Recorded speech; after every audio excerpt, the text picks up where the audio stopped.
दोस्तों, क्या सच में छत्तीसगढ़ में शराब बिक्री में सरकार ने 2000 करोड़ रुपए के घोटाले कर दिए हैं? इसी गंभीर मुद्दे के बारे में हम इस वीडियो के अंदर बात करेंगे।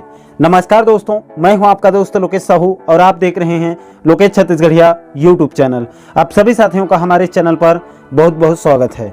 दोस्तों, जैसे कि आप सभी साथियों को पता होगा कि इस वक्त दिल्ली के अंदर शराब घोटाले की खबरें सुर्खियों में बना हुआ है और जिसके चलते दिल्ली के कई बड़े मंत्री और केजरीवाल सरकार के कई नुमाइंदे ईडी के गिरफ्त में हैं, जिनसे लगातार पूछताछ चल रही है। लेकिन दोस्तों, इस बीच अब बिल्कुल इसी तर्ज पर छत्तीसगढ़ के अंदर भी शराब में कथित 2000 करोड़ के घोटाले की खबरें सुर्खियों में बना हुआ है। दोस्तों, जो कांग्रेस छत्तीसगढ़ के अंदर चुनाव पूर्व गंगा जल की कसम खाकर सत्ता में आने पर पूर्ण शराबबंदी का वादा करने वाली पार्टी के ऊपर जब 2000 करोड़ के शराब घोटाले के आरोप लगे तो प्रदेश की जनता के पैरों तले जमीन खिसक गई। दोस्तों, इस कथित शराब घोटाले के पूरे समीकरण को जब आप ध्यान से देखेंगे तो इसमें भी आपको बिल्कुल दिल्ली शराब घोटाले की स्क्रिप्ट नजर आएगी।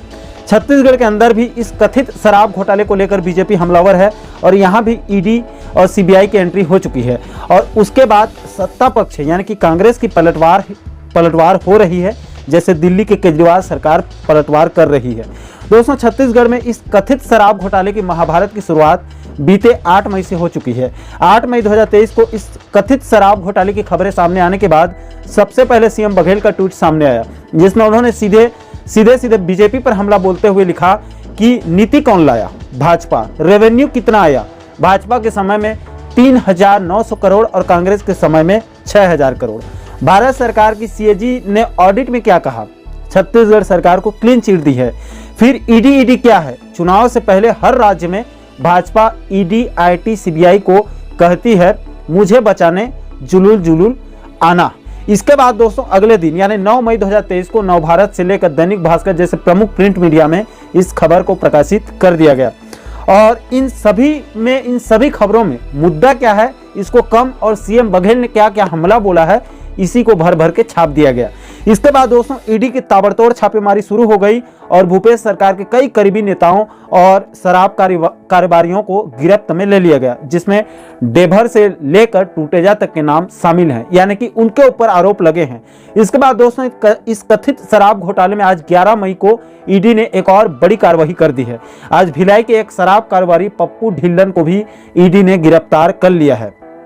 इसके अलावा दोस्तों, आज 11 मई 2023 को छत्तीसगढ़ संयुक्त अनियमित कर्मचारी महासंघ के प्रदेश अध्यक्ष रवि गढ़पाले जी ने भी इसी शराब बिक्री को लेकर एक पत्र हमारे पास भेजा है। इसको आप अपने स्क्रीन पर देख भी रहे होंगे। दोस्तों, इस पत्र को रवि गढ़पाले जी ने मुख्यमंत्री भूपेश बघेल जी के नाम लिखा है और इसमें शराब प्रेमियों को हो रहे परेशानियों को ध्यान में रखते हुए सीएम बघेल से मांग किया है कि बाकी अन्य दुकानों के तर्ज पर शराब दुकानों में भी ऑनलाइन पेमेंट जैसे फोन पे और गूगल पे की सुविधा होनी चाहिए, ताकि शराब दुकानों में शराब प्रेमियों को लंबी लंबी लाइनें न लगानी पड़े। उनको इसको लेकर जो है कहना चाहिए, जो मुश्किलें हो रही है शराब दुकानों में, उसका सामना करना ना पड़े।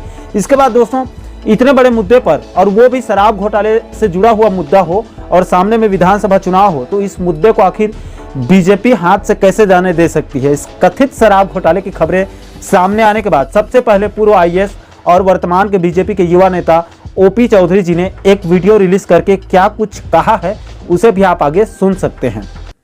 जय हिंद, जय भारत, जय छत्तीसगढ़, जय जोहार। दोस्तों, आज इन्फोर्समेंट डायरेक्टरेट ने अपने प्रेस नोट में भी और वही बात न्यायालय में भी प्रस्तुत किया है कि शराब के माध्यम से छत्तीसगढ़ के माफियाओं के द्वारा छत्तीसगढ़ के राजनीतिक आकाओं की सह पर 2000 करोड़ रुपए का घोटाला हुआ है। दिल्ली में इससे कई गुना छोटा घोटाला है।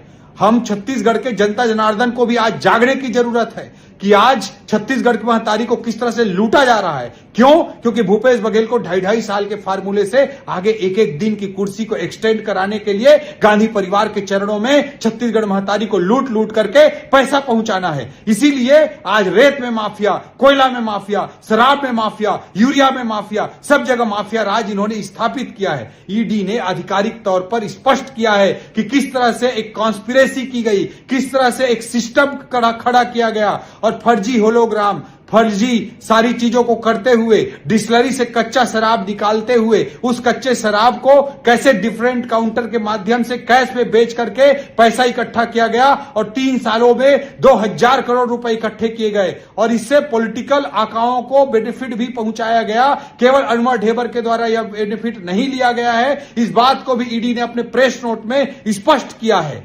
आज मैं स्पष्ट करना चाहता हूं कि दिल्ली में जब जनता इस तरह से उतर सकती है, छत्तीसगढ़ में क्यों नहीं, जब छत्तीसगढ़ महतारी को लूटा जा रहा है। इस बात को हमको समझने की जरूरत है। दोस्तों, आज हम सब लोग मिल करके इस सरकार को उखाड़ कर फेंकने का संकल्प लेते हैं और भूपेश बघेल तत्काल और उसके आबकारी मंत्री कवासी लखमा तत्काल अपने पद से इस्तीफा दें, वरना भारतीय जनता पार्टी और छत्तीसगढ़ की जनता जनार्दन ईंट से ईंट बजा देगी। तो कुल मिलाकर दोस्तों, छत्तीसगढ़ में कथित शराब घोटाले की खबर बेशक भूपेश सरकार को बैकफुट पर डाल दिया है और आगे क्या होता है ये तो अब ईडी की जांच पूरी होने के बाद ही साफ हो पाएगी। लेकिन इस वक्त इस कथित 2000 करोड़ के शराब घोटाले की खबरें सामने आने के बाद छत्तीसगढ़ की जनता भूपेश सरकार की जमकर मजे ले रही है। किसी ने सोशल मीडिया में लिखा है कि डेभर के दारू टूटे जा के चखना, डेभर के दारू टूटे जा के चखना, पैसा खाए भूपेश और गाड़ी खाए लखमा। तो कुल मिलाकर दोस्तों, छत्तीसगढ़ के इस कथित शराब घोटाले में कितनी सच्चाई है ये तो कुछ दिनों में साफ हो ही जाएगी। लेकिन इतना तय है कि इस कथित शराब घोटाले की खबरें सामने आने के बाद ये आने वाले विधानसभा चुनाव में भूपेश सरकार की गले की फांस जरूर बन सकती है, जो पूरे चुनाव के समीकरण को बदल भी सकती है। बाकी दोस्तों, इस पूरे मुद्दे पर आप लोगों की क्या राय है? क्या सच में भूपेश सरकार ने शराब घोटाला किया है या फिर ये सिर्फ केंद्र सरकार यानी कि बीजेपी के द्वारा, ईडी और सीबीआई के द्वारा खेला गया एक षड्यंत्र मात्र है? आपके जो भी विचार होंगे इस पूरे मुद्दे पर आप नीचे कमेंट सेक्शन में अपनी प्रतिक्रिया जरूर दीजिएगा। और दोस्तों, आप आगे भी प्रदेश के इसी प्रकार के महत्वपूर्ण मुद्दों पर वीडियो देखना चाहते हैं तो हमारे चैनल को आप सब्सक्राइब जरूर कीजिएगा, ताकि आने वाले सभी नए वीडियो का नोटिफिकेशन आप लोगों तक तुरंत पहुंच सके। दोस्तों, अभी के लिए फिलहाल इस वीडियो में इतना ही। मुझे दीजिए इजाजत। मैं मिलता हूं आपसे एक और महत्वपूर्ण मुद्दे के साथ, महत्वपूर्ण टॉपिक के साथ। तब तक के लिए जय हिंद, जय छत्तीसगढ़।